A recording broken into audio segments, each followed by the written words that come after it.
ഇനി നമ്മൾ പോകുന്നത് പാലക്കാട്ടേക്ക്. എല്ലാ പാർട്ടികൾക്കും കരുത്തുള്ള പാലക്കാട് ജില്ലയിൽ ഇക്കുറി പോരാട്ടം കനക്കും. ജില്ലാ, ബ്ലോക്ക്, ഗ്രാമപഞ്ചായത്തുകളിൽ ശക്തമായ മേൽക്കോയ്മയുള്ളതിന്റെ ആത്മവിശ്വാസത്തിലാണ് LDF.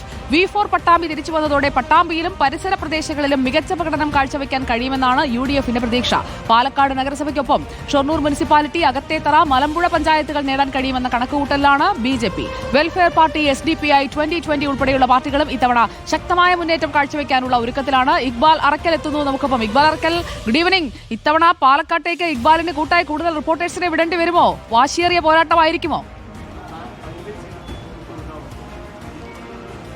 സുജ, തെരഞ്ഞെടുപ്പ് ഏതായാലും പ്രത്യേകതകൾ കൊണ്ട് പാലക്കാട് എന്നും വാർത്തകളിൽ ഇടം പിടിച്ചുള്ള ഒരു നാടാണ്. ഇത്തവണയും അത്തരത്തിൽ പ്രത്യേകതകൾ, വിവാദങ്ങൾ ഉൾപ്പെടെയുള്ള കാര്യങ്ങൾ കൊണ്ട് പാലക്കാട് സ്ഥാനം പിടിക്കുമെന്നതിൽ യാതൊരു രീതിയിലുള്ള സംശയമില്ല. ഏതായാലും എല്ലാ മുന്നണികളും എല്ലാ രാഷ്ട്രീയ പാർട്ടികളും വലിയ രീതിയിൽ ആവേശത്തിൽ അവരുടെ ഈ തദ്ദേശ തെരഞ്ഞെടുപ്പിന്റെ പ്രചരണ പരിപാടികൾ, സ്ഥാനാർത്ഥി നിർണയ പരിപാടികൾ ആരംഭിച്ചു കഴിഞ്ഞിരിക്കുന്നു. വലിയ ആത്മവിശ്വാസത്തിലാണ് ഓരോ മുന്നണികളും ഓരോ പാർട്ടികളും ഉള്ളത്. പ്രത്യേകിച്ചും LDF ആണ് പാലക്കാട് ജില്ലയിൽ വലിയൊരു നേട്ടം കഴിഞ്ഞ തെരഞ്ഞെടുപ്പിൽ ഉണ്ടാക്കിയിരുന്നത്. കാരണം 88 ഗ്രാമപഞ്ചായത്തുകൾ 62 LDFനൊപ്പം നിന്നിരുന്നു. ബ്ലോക്ക് പഞ്ചായത്തുകളെ കണക്കെടുത്ത് നോക്കുമ്പോൾ 13-ൽ 11 LDFനൊപ്പമായിരുന്നു.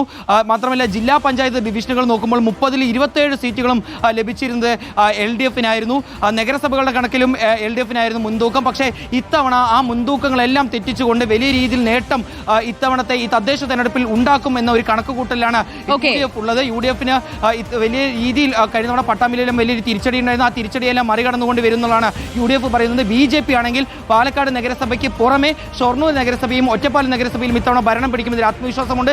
അതിനോടൊപ്പം തന്നെ അകത്തേത്തറ പഞ്ചായത്ത്, മലമ്പുഴ പഞ്ചായത്ത്, ഈ 2 പഞ്ചായത്തുകളിൽ കൂടി വലിയ കക്ഷിനില ഉയർത്തിക്കൊണ്ട് ഭരണം നേടാൻ കഴിയുമെന്നുള്ളതാണ് BJPയുടെ കണക്കുകൂട്ടൽ. മാത്രമല്ല പാലക്കാട് ഇത്തവണ വെൽഫെയർ പാർട്ടി, SDPI, അതുപോലെ തന്നെ 2020 ഉൾപ്പെടെ പാലക്കാട് വലിയ രീതിയിൽ അവരുടെ പ്രതിനിധികളെ ഉണ്ടാക്കാൻ കഴിയുമെന്ന് ആഗ്രഹിക്കുന്ന അല്ലെങ്കിൽ അത്തരത്തിൽ പ്രതീക്ഷ വെക്കുന്ന ഒരു ജില്ലയാണ്. 2020 മത്സരിക്കുന്ന പാലക്കാട് മുതലമട മേഖലയിലാണ്. അവിടെയെല്ലാം അവർ വലിയ ആത്മവിശ്വാസത്തിലുമാണ്. അങ്ങനെ പാലക്കാട് ഈ തദ്ദേശ തെരഞ്ഞെടുപ്പിൽ വലിയ രീതിയിൽ സൂചി പറഞ്ഞതുപോലെ തന്നെ വലിയ രീതിയിൽ ഉറപ്പാണ്. ദേശപ്പോരിൽ പാലക്കാട് വലിയ പോരാട്ടം തന്നെ ആയിരിക്കും നടക്കുക. UDFന് ഭരണം തിരിച്ചുപിടിക്കാൻ കഴിയുമോ അതോ LDF നിലനിർത്തുമോ അതും അറിയേണ്ടിയിരിക്കുന്നു.